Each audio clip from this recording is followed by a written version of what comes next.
একটা মেয়ের পেছনে পাগল হইয়া যুবক যদি সব বিলীন করে দেয়, পাগলামির মতো রাস্তায় ঘুরে, একটা মেয়ে যদি যুবকের জন্য পাগল হইয়া পাগলামি করতে পারে, মা চিনে না, বাবা চিনে না, ভাই চিনে না, বোন চিনে না, তাই মা লাগবে না, ভাই লাগবে না। ও আল্লাহর বান্দা, এটা তো একটা মাখলুক, আর এই মাখলুকটার যিনি বানাইছে তিনি আমার খালিক।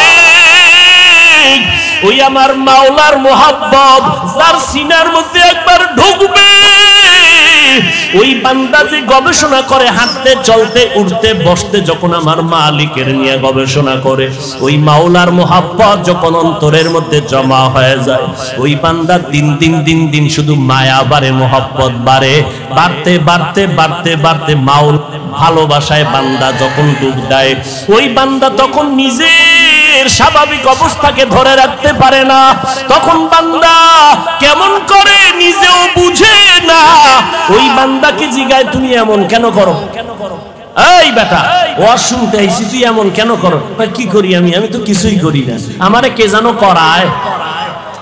इश्क़े आशो लस्ती को चू बरफरूख हर चीज़ माशूक़ बाकी जुमला सुख आशिकारा मिल्लतो मज़हब जुदा आशिकारा मिल्लतो मज़हब खुदा।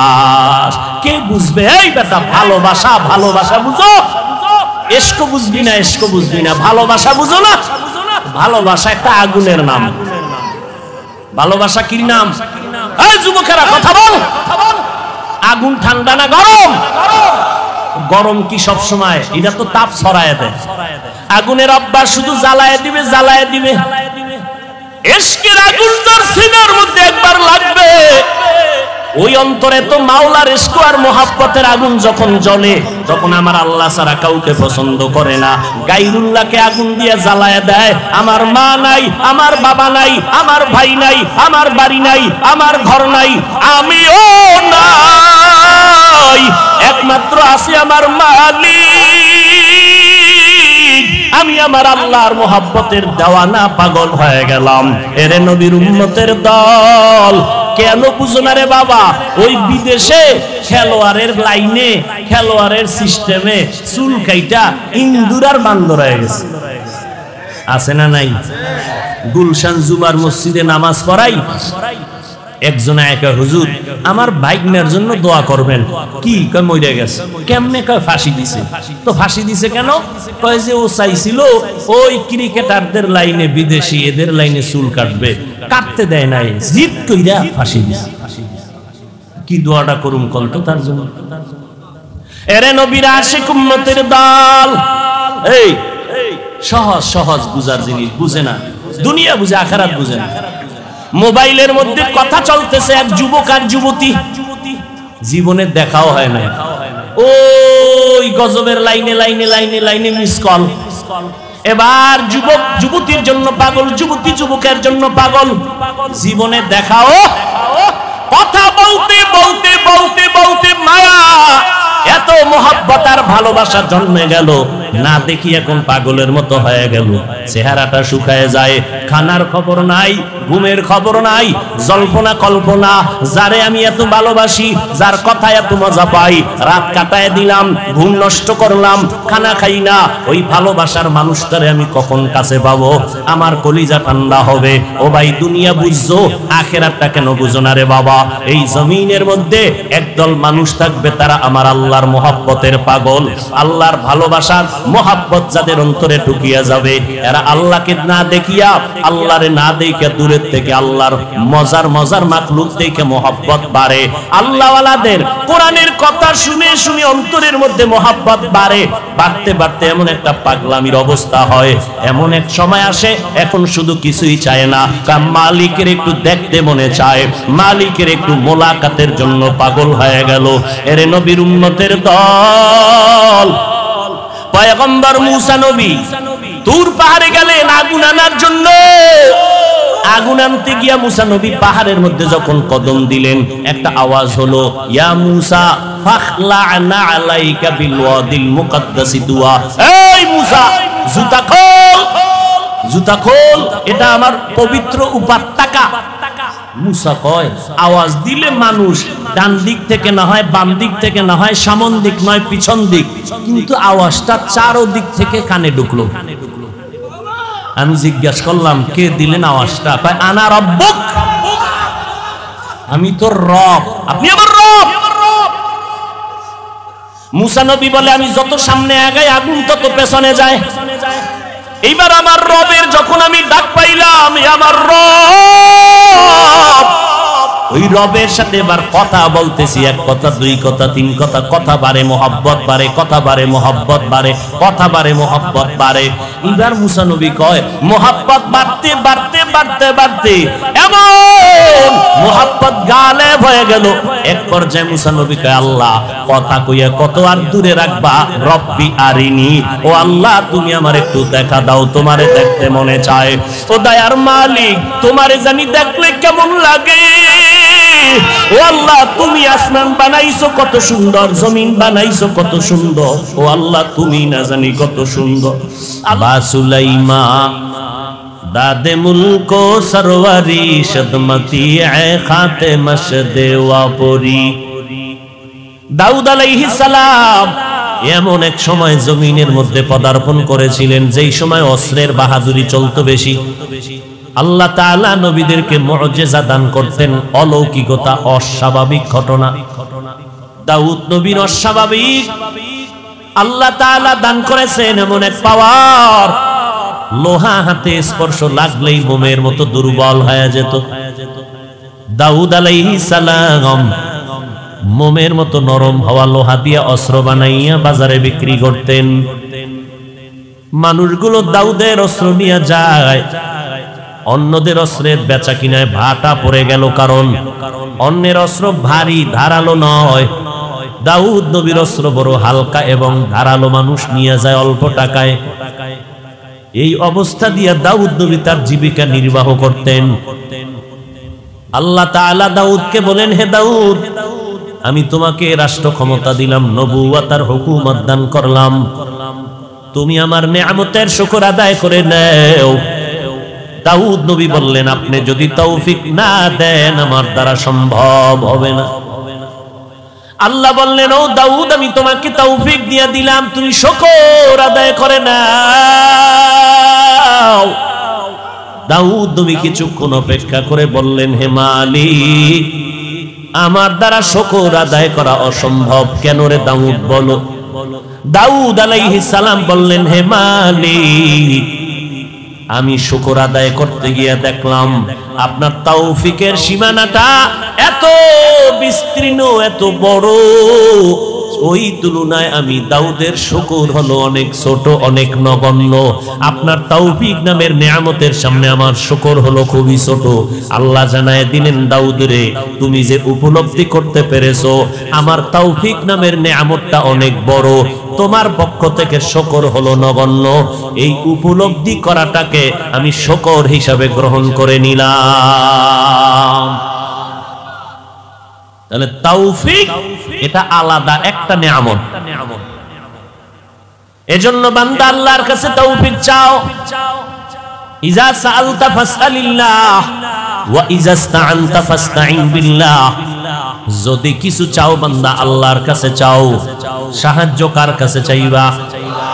আমার নবীর মতো কোনো নবী নাই, আমার নবীর মতো কোনো দাম নাই, আমার নবীর সাথে কারো তুলনাও নাই। বলেন আমার ওই নবী যার কোনো গুনাহ নাই, কেমন মায়ার নবী আমার, যার চেহারা দিয়ে তাকাইলে ক্ষুধা নিবারণ হয়ে যায়।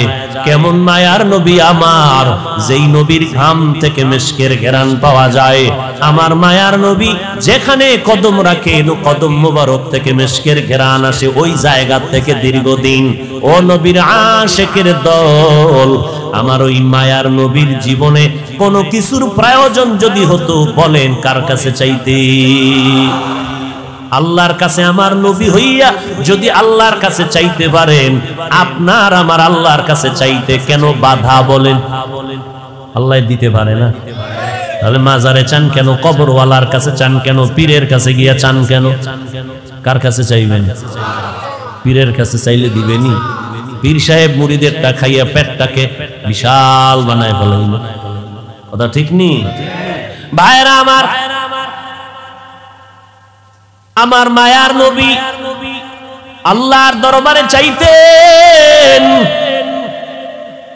আল্লাহ পাক রব্বুল আলামিন বলেন, ওরে দুনিয়ার মানুষ, জমিনের মধ্যে আমি আল্লাহ তোমাদের পাঠাইলাম, আমল করো। এটা আমলের ময়দান, আমলের পরীক্ষার ময়দান।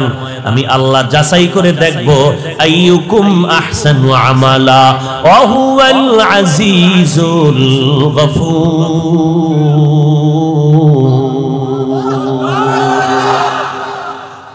আমি যাচাই করে দেখব কারা ভালো আমল করে। আজকে একদল বলে আমলের কোনো প্রয়োজন নাই, অথচ কোরআন শরীফের মধ্যে যেখানে ঈমানের আওয়াজ, আমলের বয়ান, সেখানে ঈমানের বয়ান, ঈমানের সাথে আমল। ইন্নাল্লাযীনা আমানু ওয়া আমিলুস সালিহাত কানাত লাহুম জান্নাতুল ফিরদাউসি নুজুলা। আল্লাহ বলেন জান্নাতুল ফিরদাউস দামি একটা জান্নাত। ওই জান্নাতটা যদি কামনা করো, আমি 2 গুণওয়ালা বান্দারে জান্নাত ফেরদাউস দান করব, যাদের মধ্যে 2টা গুণ থাকবে। 1 নম্বরে ঈমান, দ্বিতীয় থাকতে হবে নেক আমল। আমি আল্লাহ তাআলা মানুষের বড় আদর করে বানাইছি। ও মানুষ, তোমার এই সম্মান দান করেছি, সৌন্দর্যতা দান করেছি, ধরে যদি রাখতে চাও, আমি 2 গুণওয়ালা মানুষের আমি সম্মানের সাথে বাঁচায়া রাখবো। 1 নাম্বার গুণ হলো ঈমান, দ্বিতীয় গুণের নাম হলো নেক আমল। ওয়াত্তিনি ওয়াজ-যাইতুন ওয়া তুরি সিনিন ওয়া হাযাল বালাদিল আমিন লাকাদ খালাকনাল ইনসানা ফি আহসানি তাকওয়িম সুম্মা রাদাদনাহু আসফালা সাফিলিন ইল্লাল্লাযীনা আমানু ওয়া আমিলুস সালিহাত। আমল লাগবে নি? আরো জোরে বলেন। আল্লাহ তাআলা বলেন, আমি সব মানুষগুলোকে জাহান্নামে দিয়ে দিব, 4 গুণওয়ালা মানুষকে জান্নাতে দিব। ওয়াল আসর ইন্নাল ইনসানা লাফি খুসর ইল্লাল্লাযীনা আমানু ওয়া আমিলুস সালিহাত। ঈমানওয়ালা নেক আমলওয়ালাকে আমি আল্লাহ হালাক করব না, ধ্বংস করব না, জান্নাত দিয়ে দিব। ওরে নবীর উম্মতের দল, এই আমল 2 প্রকার, নেক আমল আর বদ আমল। বদ আমল আবার 2 প্রকার, ফাহশা আর মুনকার। ফাহশা এমন বদ আমল যেটা বুঝার জন্য দলিলের প্রয়োজন হবে না। মুনকার এমন বদ আমল যেটা বুঝার জন্য দলিল ছাড়া সম্ভব হবে না। বদ আমলের 2 ধরনের বদ আমল, মিথ্যা বলা ফাহশা নামের বদ আমল, গালি দেওয়া ফাহশা নামের বদ আমল। এবার আসেন যেই আমলগুলো বদ আমল, যেটা দলিল ছাড়া সমাধান হবে না, বলেন আপনারা সিজদা করা গুনাহ না সওয়াব? ভালো করে বলেন। সিজদা করা সওয়াব। এই সিজদা যদি কেউ পীরের কদমে লাগায় দেয়, সিজদা যদি কবর মাজারে দেয়, সবাই বলেন না কেন? কিন্তু যারা মাজারে সিজদা দেয়, কবরে দেয়, পীরের কদমে দেয়, বলেন তারা কি গুনাহ মনে করে সিজদা করে? কখনোই না। আপনি যদি গিয়ে ধমক দিয়ে বলেন এই সিজদা কেন করছো, গায়রুল্লাহকে সিজদা করা হারাম, আপনার সামনে গরম মেজাজ নিয়ে দাঁড়ায় বলবে, কেন তুমি হারাম বললা? হযরত বলো কেন হারাম, দলিল দাও। আপনি দলিল দিলেন ইবাদতের সিজদা আল্লাহ ছাড়া অন্য কাউকে করা যাবে না, হারাম। ওই বান্দা পাল্টা জবাব দিবে, আমরা যে মাজারে সিজদা করি, আমরা যে পীরের কদমে সিজদা করি, এটা ইবাদতের জন্য দেই না, এটা তাওযীমের জন্য, সম্মানের জন্য দেই। আপনি যদি বলেন তুমি যে সম্মানের জন্য মাজারে পীরের কদমে সিজদা দিলা, দলিল কি? বলে 1 নাম্বার দলিল, আমার আল্লাহ নিজেই তো আদম নবীরে সিজদা করার কথার জন্য অর্ডার করলেন, সমস্ত ফেরেশতারা সিজদা করলো সম্মানের জন্য। দলিল নাম্বার 2, আব্বা আম্মা সহ ভাইয়েরা দৌড়াইয়া গিয়া মিশরের জমিনে ইউসুফ নবীর কদমে সিজদা করেছিল, এটা সম্মানের জন্য সিজদা। দলিল পাইছেননি? কাহা পাইছি। এবার চুপ থাক, কথা কম কবি। আমরা তো দলিল ছাড়া চলি না, আমরা পীরের কদমে সিজদা দেই, এটা সওয়াবের জন্য, ইবাদতের না, এটা সম্মানের সিজদা। ওই আহমককে এখন আর দলিল দিয়া হবে না, এইবার কানে ধরে জিজ্ঞাসা করো, তুই কি আদম নবীর উম্মত না ইউসুফ নবীর উম্মত? তখন আহমক বলবে, আমি তো মদিনাওয়ালা নবীর একজন আশিক। এবার কানে ধরে শুনে রাখ, মদিনাওয়ালা নবীর ধর্মে, মদিনাওয়ালা নবীর আদর্শের মধ্যে, শরীয়তে আল্লাহ ছাড়া অন্যকে সিজদা দেওয়া হারাম। চাই তুমি সম্মানে দাও আর ইবাদতে দাও, আল্লাহ ছাড়া আর কাউকে সিজদা দেওয়া। মায়ার নবী উটের পিঠে চললেন, হঠাৎ উট হোঁচট খেয়ে পড়ে গেল, মায়ার নবীও পড়ে গেলেন। উট ভুল স্বীকার করে ফেললো, নবীর সামনে এসে সেজদা করলো। এবার সাহাবী দাঁড়ায় বলেন, নবী, উট আপনাকে সেজদা করেছে, আমরাও তো করা দরকার। নবী বলেন, না, সেজদা যদি আল্লাহ ছাড়া আর কাউকে দেওয়ার প্রয়োজন মনে করতাম তো আল্লাহ পাক আমার দ্বারা বলাইতেন, ও নারীরা স্বামীর কদমে সেজদা করো। স্বামীর কদমে যেহেতু সেজদা চলবে না, কারণ আল্লাহ ছাড়া অন্য কাউকে সেজদা করা যাবে না। এবার আপনাদের একটা বাংলা যুক্তি পেশ করি, আপনারা একটু বলেন, আমার নবীর থেকে দামি কোন পীর জমিনে আছে? কোন মুফাসসির, মুহাদ্দিস, মুফতি সাহেব? আমার নবীর মতো দামি কোন পীর জমিনের মধ্যে নাই। আমার নবীর মাজারের মতো দামি মাজার আর আছে কোনটা? নাই। আজমিরের মাজার, খানজাহান আলীর মাজার, শাহজালালের মাজার আসেনি? নিজামুদ্দিন আউলিয়ার মাজার, ইব্রাহিম নবীর মাজার না, আমার নবীজির মদিনার মাজার থেকে দামি মাজার জমিনে আর একটাও। একমত? সবাই একমত? নাম্বার 3, মদিনার দরবার শরীফ থেকে দামি দরবার আছে কেন? মেজবান্ডার শরীফ, ওটাও মদিনা শরীফ, এটা মেজবান্ডার শরীফ, মিল আছে তো। আজমির শরীফ নাই। সবাই একমত? কি বুঝলাম? আমার নবীর মতো দামি কোনো পীর নাই, আমার নবীর মতো শ্রেষ্ঠ কোনো মুহাদ্দিস, মুফাসসির নাই, আমার নবীর মাজারের মতো দামি শ্রেষ্ঠ মাজার জমিনে নাই, আমার নবীর মদিনার দরবার থেকে শ্রেষ্ঠ কোনো দরবার নাই।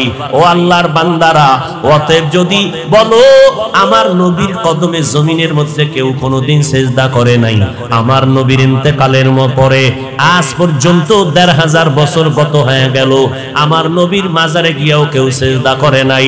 ও ভাই, মাজারে সেজদা করলে যদি মনে করো বরকত হবে, তাহলে প্রথম সেজদা শ্রেষ্ঠ নবীর মাজারে করা দরকার। সহজ কথা, মাজারে মোমবাতি জ্বালাইলে যদি বরকত হয়, শ্রেষ্ঠ মাজার মদিনার নবীর মাজার। যাও আমার নবীর মাজারে বড় একটা মোমবাতি বিমান ভাড়া করে নিয়ে জ্বালায় দাও। ওরে বান্দা, দরবার শরীফে গরু আর জবাই করলে যদি বরকত হয়, মদিনার দরবারে গিয়া বড় একটা গরু জবাই করে দাও। বলেন আপনারা, আমার নবীর শ্রেষ্ঠ মাজারে মোমবাতি জ্বলবে নি, সেজদা চলবে নি?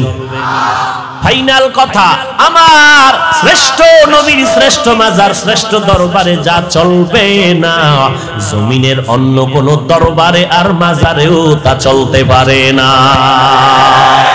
টুকু যাও সুন্নতে আহমদ কুজা বা মুহাম্মদ কেবুয়ত নিসবতরা মান আহাব্বা সুন্নতি কওলে রাসূল মজদায়ে কানা মাই হাম কুন কবুল। খারাপ লাগতেছে? ও ভাই সাউন্ড বাড়াও। হায় হায় হায় হায় হায়, আল্লাহ হেদায়েত দান করে। ফামান কানা ইয়ারজু লিকা রাব্বিহি ফালইআমাল আমালান সালিহা। এতক্ষণ আলোচনার দ্বারা কি বুঝলেন? আমল লাগবে নি? কম না বেশি? আমল। যেই বান্দারা বলে আমল বেশি দরকার নাই, তাকে জিজ্ঞাসা করেন, হযরত আপনার টাইটেল যা শুনলাম বলে আবু বকরের থেকে আপনার ইলম বেশি নি? কি কইব বেশি? ওমরের থেকে বেশি, উসমানের থেকে বেশি, আলীর থেকে বেশি। তারা কেমন জান্নাতি সাহাবী? আবু বকর, ওমর, ওসমান, আলী সহ সাহাবায়ে কেরামের মতো আমলওয়ালা জমিনে আর কেউ আসবে? এই কথা কন না কেন? এটি ঔষধ দিচ্ছি, ঔষধ ভালো করে ধরে রাখবেন। ফিতনা হইছে বললাম একটু আগে, সোনার বাংলা ইসলাম কায়েম হবে কিনা চিন্তা হলেও অনেক অনেক অনেক পরে। এর আগে রাশিয়ায় কায়েম হবে কেন? আমাদের ইখতিলাফ, মতানৈক্য, টুপিওয়ালাদের কারণে। আল্লাহ হেদায়েত দান করুন। মানুষ মহব্বতে বয়ান শুনবে ভক্তি শ্রদ্ধা নিয়ে, ঠিক না? তো এখন আপনি আলেমের বিরুদ্ধে ভক্তি শ্রদ্ধা নষ্ট করে দিলেন, ময়দানে নেমে নবীদের বিরুদ্ধে ষড়যন্ত্র লাগায় দিলেন। মুআবিয়ার বিরুদ্ধে বয়ান, সাহাবায়ে কেরামের বিরুদ্ধে আওয়াজ। সাহাবায়ে কেরামরা সত্যের মাপকাঠি না বলে যদি কথা বলেন, ভালো করে চিনে না। ওই যে কয়েকটা পয়েন্ট আমি বলে দিলাম, এই পয়েন্টে যারা দৌড়ায় এরা সব হলো উলামায়ে আহলে বাতিল। উলামায়ে মানুষের পায়ে ধরে ধরে ধরে ধরে বলি, ভাইজান সন্তানটারে মাদ্রাসায় দেন, আপনি স্কুলে পড়াবেন, ডাক্তার বানাবেন, ইঞ্জিনিয়ার বানাবেন, আপনার সন্তান এমপি হবে, ডিসিএসপি হবে, আলহামদুলিল্লাহ। তবে আপনি ছোট থেকে কোরআন পড়ান। ডিসি সাহেবের সাথে দেখা, ডিসি সাহেব কয়, হুজুর আমাদেরকে ভিন্ন লাইনের মনে করবেন না, আমিও কোরআন পড়ি ডেইলি। ডিসি সাহেব আপনি কোরআন কই শিখলেন? কয় ছোট সময় যখন হাঁটতে পারি অল্প অল্প, ওই সময় আমার আব্বা জান বাড়ির দরজার মক্তবে আমারে কোরআন পড়াইছেন। ও আল্লাহর বান্দা, আমার নবীর তাবিজ নাও। মদিনার নবী বলেন, ও সন্তানের মা বাবারা, সন্তানের বয়সটা যখন 7 বছর হবে, সন্তানের দাওয়াত দিয়া নামাজের মুসাল্লায় দাঁড় করাও। যদি 10 বছর হয়ে যায়, শাসন যদি করতে হয়, শাসন করিয়ে হলেও নামাজের মুসাল্লায় দাঁড়াও। কারণ ছোট থেকে যদি পড়াইয়া না উঠাও, তাহলে সন্তানকে গড়ানো কোনোদিন বড় হলে হবে না। 10-এর পরে ঘাড় সোজা হয়ে যাবে, ওই সন্তানকে আর বাঁকা করতে পারবা না। এই জন্য 7 বছরের সময় ও আব্বা জান সন্তানটারে নামাজের মুসাল্লায় দাঁড় করায় দাও, দাওয়াত দাও। 10 বছরের সময় একটু গরম কথা বলো, শাসন করিয়া তারপরে লাইনে উঠায়া দাও। এখন আমরা ওই ছোটবেলার থেকে পাগড়ি পরা শিখছি, মাদ্রাসায় যাইয়া ওস্তাদের সামনে কেমনে বসা লাগে আদব শিখলাম, পাগড়ি বাঁধা শিখলাম। ওই জায়গার আমলটা এখনো মুহাব্বতের সাথে করি। রাতের বেলা তাহাজ্জুদের অভ্যাস করেছি। ওই সময় যদি আমাদেরকে আমাদের ওস্তাদেরা তাহাজ্জুদের অভ্যাস না করাইতেন, এখন তাহাজ্জুদ পড়তে মনে চাইতো না। ও আল্লাহর বান্দারা, মদিনার নবী যদি বলে অল্প ছোট বয়সে গড়াইয়া উঠাও, নামাজের মুসাল্লায় দাও, কয়েক সূরা কেরাত পারে না, এমনি এমনি দাঁড় করাও, আস্তে আস্তে শিখবে। এখন যদি কেউ কয় আগে সূরা পড়াও, মুখস্থ করাও 10 সূরা, এরপরে নামাজের দাঁড় করাও, তাহলে 10 বছর পার হয়ে যাবে, সম্ভব হবে না। আর মা বাবার দ্বারা তো হবেই না। আমি একজন বক্তা, আমি যদি আমার সন্তানরে মানুষ বানাইতে পারতাম, তাহলে আমি কেন আমার সন্তানের অন্য মাদ্রাসায় পড়াই? ডাক্তার সাহেব হাজার হাজার রোগীর চিকিৎসা করে, নিজে লেখাপড়া করাইয়া সন্তানটারে মানুষ বানায় না কেন? সন্তানটাকে কলেজ ভার্সিটিতে দিল কেন? নিজের দ্বারা সম্ভব না, অন্যের কাছে পাঠাও, সে তোমাকে মানুষ বানাবে। এখন আল্লাহর নবী বললেন ছোট থেকে গড়াও। আবার যদি কোন আলেম বলে মাদ্রাসায় সন্তানকে ছোট বয়সে দিয়া সন্তানের কোনো লাভ হবে না, পাগড়ি বাঁধাইয়া মাথা নষ্ট করে দিলা, সন্তানগুলো পঙ্গু হয়ে যাইতেছে।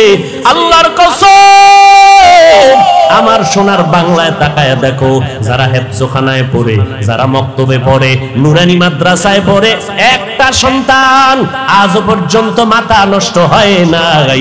বরং এই ছোট বাচ্চা তাকরিমের মতো বাচ্চাটা ওই 111টা রাষ্ট্রের মধ্যে আমার সোনার বাংলার সম্মান নিয়ে আসলো কোরআন পড়ানোর মাধ্যমে। 8 মাসে সন্তান কোরআন হেফজ করে ফেললো। ওরে নবীর উম্মতের দল, আর কোন আলেম যদি বলে এই সন্তানগুলো মাদ্রাসায় দিয়া অল্প বয়সে এদের পঙ্গু বানায় লাভ নাই, খোদার কসম করে বলবো, ওই নবীর হাদিস মতে এই আলেমকে আহলে বাতিল সারা বলার কোনো রাস্তা নাই। ওই বান্দা হক না বাতিল? আমরা হকের পক্ষে না বাতিলের পক্ষে? এরে নবীর উম্মতের দল, হ্যাঁ 2-1টা অপ্রীতিকর ঘটনা হয়ে যায়। এটা মা বাবার বেলায়ও হয়, সন্তানের একটা থাপ্পড় দেওয়ার অন্যায় করেছে, এমন মায়ের দিছে হসপিটালে দৌড়, এরকম হয় না? তো 2-1টা অপ্রীতিকর ঘটনা যদি কোন মাদ্রাসার শিক্ষক করে ফেলে, ছাত্রের উপরে আক্রমণ করে, আঘাত লেগে যায়, এটা তো মাইকে মানুষের সামনে বলিয়া আলেমের প্রতি হিংসা আর দূরত্ব তৈরি করার কোনো মানি হতে পারে না। নবীর উম্মতের দল বলবেন, হাফিজ ভাই আপনি কেন আলেমের বিরুদ্ধে বলেন? আমরা তো আহলে হকের বিরুদ্ধে বলি না, আমরা যারা আলেমের ব্যানার লাগাইয়া উম্মতের ঈমান ধ্বংস করতে চায় এদের বিরুদ্ধে বলতেই হবে, না বললে রাসূলের হাদিসের অনুযায়ী গুনাহ হয়ে যাবে। ভাইরা আমার, এই জন্য খুব সাবধান, সন্তানগুলোকে মানুষ বানাবেন। আর মানুষ বানানোর একমাত্র কারিগরি আদর্শ হলো মদিনাওয়ালা নবীর আদর্শ। এরে নবীর আশিক, আল্লাহর নবী সুন্দর আদর্শ উপহার দিয়ে গেলেন। আল্লাহ বলেন, রবের সাথে যারা মুলাকাত করতে চাও শুধু তাদের জন্য কর্মসূচি নেক আমল করো। সবার আমলের দরকার নাই, আমলকে করবে। আল্লাহ কয় আমার সাথে যাদের মোলাকাতের আশা আছে তারাই শুধু নেক আমল করবা। যারা মালিকের সাথে মোলাকাতের চিন্তাও নাই তাদের নেক আমলের কোনো দরকারও। या इलाही मुझसे मुझको दूर कर, ताके देखो मुझ में तुझको एक नजर। আসলে কারবার কি? মালিকের দেখার তামান্না কলবে আসবে কখন? মালিকের তো চিনেই না। একজনের চিনলে না মোহাব্বত বাড়ে, না চিনলে তো মোহাব্বত বাড়ে না। আমি আমার উস্তাদকে চিনেছি, উস্তাদের জন্য আমার জীবন পাগল। আমি আমার নেতাকে চিনলাম, তার জন্য জীবন পাগল। আমি আমার বন্ধু চিনলাম, বন্ধুর জন্য জীবনটা পাগল। ও আল্লাহর বান্দা, যেই বান্দা আমার মালিকের পরিচয় পাবে ওই বান্দা কেন মালিকের নামের পাগল হবে না? আল্লাহ তাআলা বলেন, রবের সাথে মুলাকাত যারা করতে চাও তারা নেক আমল করবা, তবে সাবধান, শিরিকের মধ্যে ঢুকবা না। শিরিকের মধ্যে ঢুকবা না, খবরদার। কারণ শিরিক এমন একটা মারাত্মক অপরাধ, আগুন যেমন লাকড়ি ধ্বংস করে দেয়, শিরিকের মাধ্যমে বান্দার জীবনের সব নেক আমলগুলো বরবাদ করে দিবে। আল্লাহ কয়জন? ওই এক আল্লাহ। এটা মানার নাম তাওহীদ। আমার আল্লাহ যে এক, বলেন আমার আল্লাহ কোন দিক থেকে এক? ঘুমান ঘুমান। আমার আল্লাহ সব দিক থেকে এক। ওই আল্লাহর সাথে আর কোনো দুই নাই। আমার আল্লাহ রিজিক দেওয়ার বেলায় এক। আমার আল্লাহর ক্ষমতার মতো কারো ক্ষমতা নাই, আমার আল্লাহর গুণের মতো কারো গুণ নাই।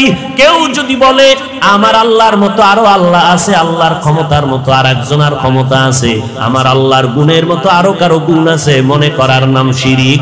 যারা মনে করবে তাদের নাম মুশরিক। আল্লাহ তাআলা বলেন, সব গুনাহ আমি চাইলেই মাফ করে দিব, শিরিকওয়ালাদের গুনাহ সহসায় ক্ষমা করব না। ফালা নুকিমু লাহুম ইয়াউমাল কিয়ামাতি ওয়াজনা, কিয়ামতের দিন শিরিকওয়ালা আমল আমি ওজনই করব না, এদের জন্য আমি জান্নাত হারাম করে দিলাম। আমাই ইউশরিক বিল্লাহ ফাকাদ হারামাল্লাহু আলাইহিল জান্নাহ। ও দয়ার মালিক, মেহেরবানি করে শিরিক মুক্ত ঈমান আমাদেরকে দান করেন। আল্লাহর মতো আরো একজন আল্লাহ, আল্লাহর গুণের মতো কারো গুণ? আল্লাহর একটা গুণ হলো তিনি আলিমুল গায়বি ওয়াস শাহাদা। আল্লাহ হলেন গায়বের মালিক। বলেন এই গুণটা আরো কারো মধ্যে আছে? যদি কেউ মনে করে আমার পীর সাহেব গায়েব জানে, তো আল্লাহর গুণের সাথে শরীক করা হলো। আল্লাহ এই গুণটা আমার এক, এই গুণের সাথে আর কারো অংশীদারিত্ব নাই। আমার নবীও গায়বের মালিক না, গায়বের মালিক একমাত্র আমার। জিব্বা নারায় বলেন কে? আমার আল্লাহ একক গায়বের মালিক। আর একটা আমার আল্লাহর গুণ আছে, হাজির ওয়া নাজির। এই গুণটা আর কারো? বলেন আছে? আমার আল্লাহ হাজির ওয়া নাজির। আমার আল্লাহ সব জায়গায় আছেন, সবকিছু দেখেন। এই গুণটা জমিনের মধ্যে আর কারো আসেনি। যদি কেউ বলে আমার পিসাব হাজির নাজির, তাহলে কি হবে? শিরিক হবে। হাজির নাজির কে? ও বান্দা, আমার আল্লাহ হাজির ওয়া নাজির। ও আমার আল্লাহর মতো হাজির নাজির কেউ নাই। আমার আল্লাহ সব জায়গায় হাজির উপস্থিত। আমার আল্লাহ সব জায়গায় আছেন, সবকিছু দেখেন। এই ক্ষমতা আর কারো নাই। ও বান্দা, তুই যেদিকেই চেহারা ঘুরাবি সেখানেই আমার আল্লাহ হাজির।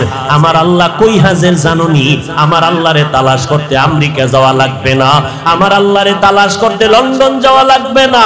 ওয়াফি আনফুসিকুম আফালা তুবসিরুন। हर रंग में तू, हर बू में तू, हर जा में तू, हर दम। हर रंग में तू हर भू में तू हर जा में तू हर दम देखता हो जिधर चाहता हो आपके रहम करो देखता हो जिधर चाहता हो आपके रहम करो আল্লাহরে না চিনলে তো বান্দা মোলাকাতের চিন্তা আসবে না হুজুরের গুণগান শুনলাম অনেক মনটা চায় একটু হুজুরের দেখবো এত সুন্দর হুজুরের গুণগান এই এত সুন্দর বিল্ডিংটা বানাইলো কে কাক রাজমিস্ত্রি তাই নাকি কয় এত সুন্দর লোকটা অনেক সুন্দর কারিগর আমার বাড়ি করলে এই ইঞ্জিনিয়ারটারে ডেকে নিব রাজমিস্ত্রিটারে ডেকে নিব এইভাবে চিন্তা যদি দুনিয়াটা করে আমার মাওলার যারা আশিক হবে এরা চিন্তা করবে এত সুন্দর আসমানটা কে বানায় রাখলেন কয় যে এত সুন্দর আসমান বানাইলেন ওই বানানেওয়ালা আল্লাহ না জানি আরো কত সুন্দর আমার আল্লাহ কত সুন্দর আমার মায়ার নবীর চেহারাটা এত সুন্দর করে বানাইছেন বানানেওয়ালা না জানি আমার আল্লাহ কত সুন্দর ইউসুফ নবীর চেহারাটা এত সুন্দর যিনি বানাইছেন তিনি আল্লাহ না জানি কত সুন্দর ইউসুফ নবীর চেহারা দেখা শত মহিলারা পাগল পারা হয়ে গেল হাত কেটে ফেললো ইউসুফ নবীর চেহারার মধ্যে এত বরকত রাস্তা দিয়ে চলার সময় অন্ধকার পথ আলো হয়ে যাইতো কোনো বাতির প্রয়োজন হতো না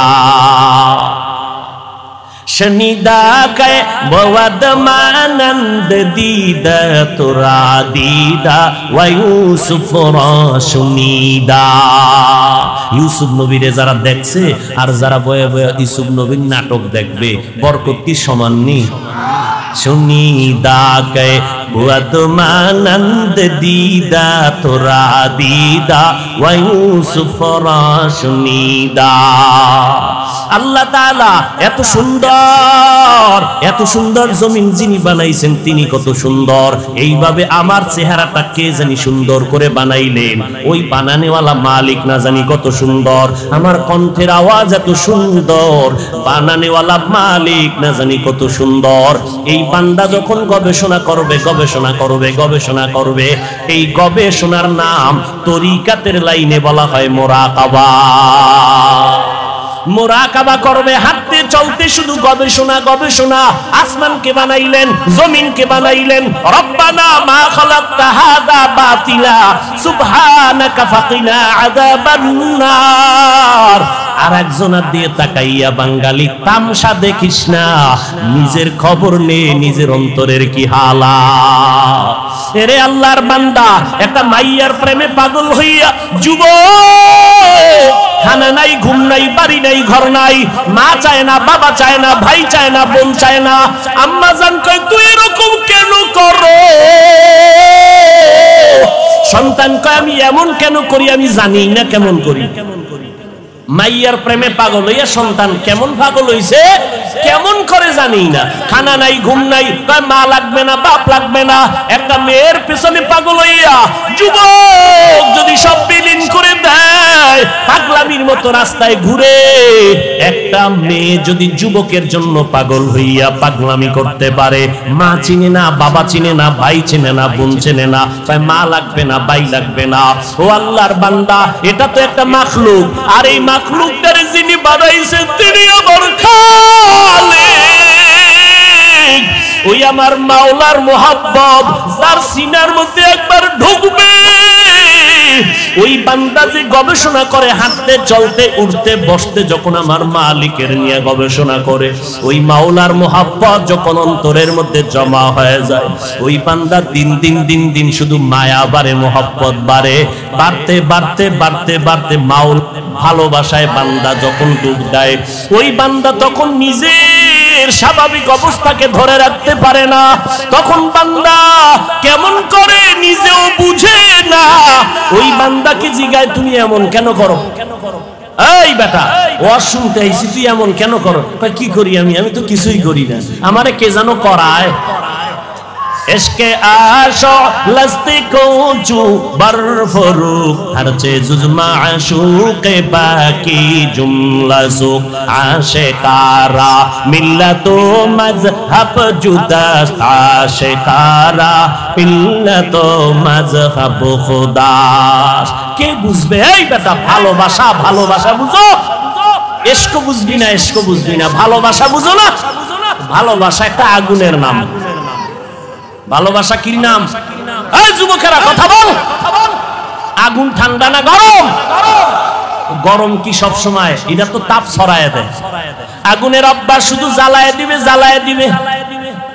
ইশকের আগুন যার সিনার মধ্যে একবার লাগবে, ওই অন্তরে তো মাওলার ইশক আর মুহাব্বতের আগুন যখন জ্বলে, তখন আমার আল্লাহ ছাড়া কাউকে পছন্দ করে না।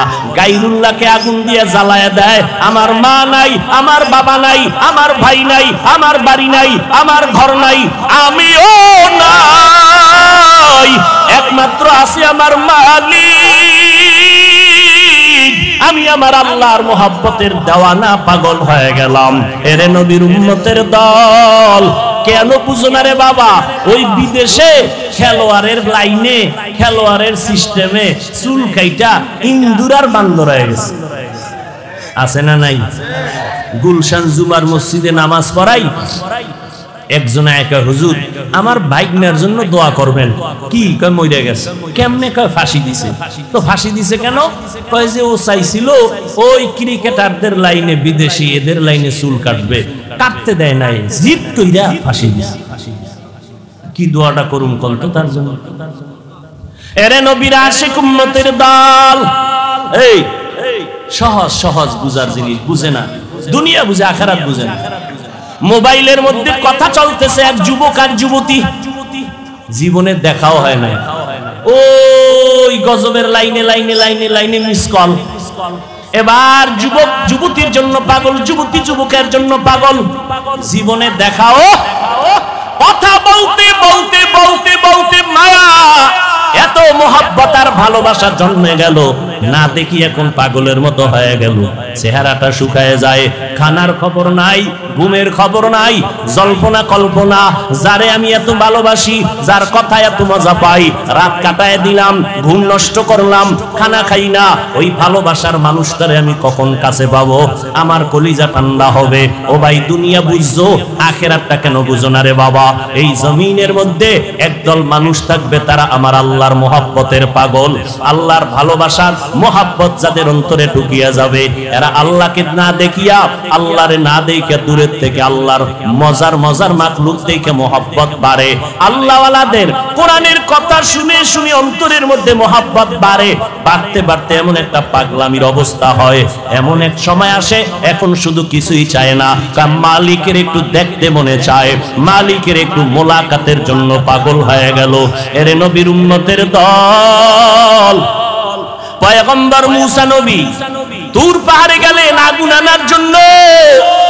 আগুন আনতে গিয়া মুসা নবী পাহাড়ের মধ্যে যখন কদম দিলেন, একটা আওয়াজ হলো, ইয়া মুসা ফাখলা'না আলাইকা বিল ওয়াদিল মুকাদ্দাসি তুয়া। এই মুসা, জুতা খোল, জুতা খোল, এটা আমার পবিত্র উপত্যকা। মুসা কয়, আওয়াজ দিলে মানুষ ডান দিক থেকে না হয়, বাম দিক থেকে না হয়, সামন দিক নয় পিছন দিক, কিন্তু আওয়াজটা চারদিক থেকে কানে ঢুকলো।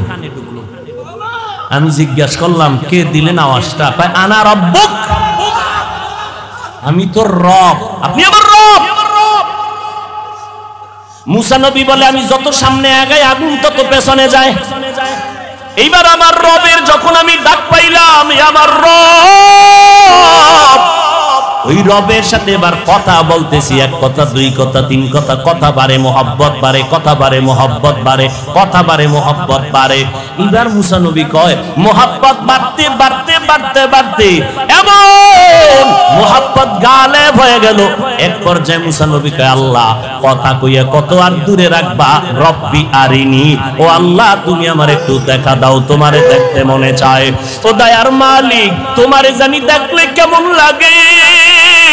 ও আল্লাহ, তুমি আসমান বানাইছো কত সুন্দর, জমিন বানাইছো কত সুন্দর, ও আল্লাহ তুমি না জানি কত সুন্দর। আলহামদুলিল্লাহি রাব্বিল আলামিন, ওয়াসসালাতু ওয়াসসালামু আলা সাইয়্যিদিল আমবিয়া ওয়াল মুরসালিন ওয়া আলা আলিহি ওয়া আসহাবিহি আজমাইন। ইয়া আরহামার রাহিমিন, ইয়া আরহামার রাহিমিন, ইয়া আরহামার রাহিমিন, রব্বিরহামহুমা কামা রব্বায়ানি সগীরা। রব্বিরহামহুমা কামা রব্বায়ানি সগীরা। আল্লাহুম্মা ইন্না নাউযু বিকা মিনাল বারাসি ওয়াল জুনুনি ওয়াল জুজামি ওয়া সাইয়্যিল আসকাম। ও দয়ার মালিক, আজকের দুদিন ব্যাপী মাহফিলের শেষ মাহফিল আমাদের কবুল করে নেন। আয় আল্লাহ, একজন আরো খালি ফিরাইয়া দিয়েন না রে আল্লাহ। আপনার নামের পাগল বানায় দেন, আপনার ইশক আর মোহাব্বত অন্তরে দান করেন, আপনার মারিফতের নূর আমাদের সিনার মধ্যে দান করেন আল্লাহ। আয়োজনকারী সহযোগিতাকারীদের কবুল করে নেন, মাদ্রাসা কবুল করে নেন, এলাকার ঘরে ঘরে শান্তি দান করেন। আয় আল্লাহ, দিলের ন্যাক আশা পূরণ করে দেন।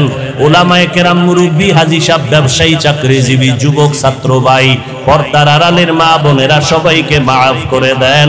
সারা দুনিয়াবাসীকে মাফ করে দেন। আয় আল্লাহ, বাংলাদেশ শান্তির দেশ বানায় দেন।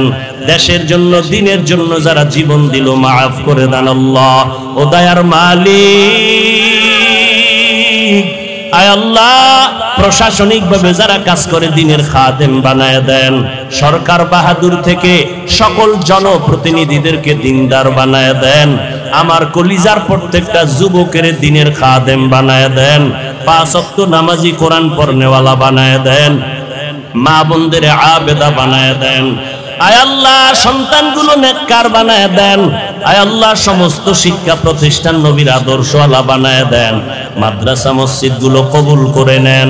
গায়বী খাজানার থেকে যা প্রয়োজন ব্যবস্থা করে দেন আল্লাহ।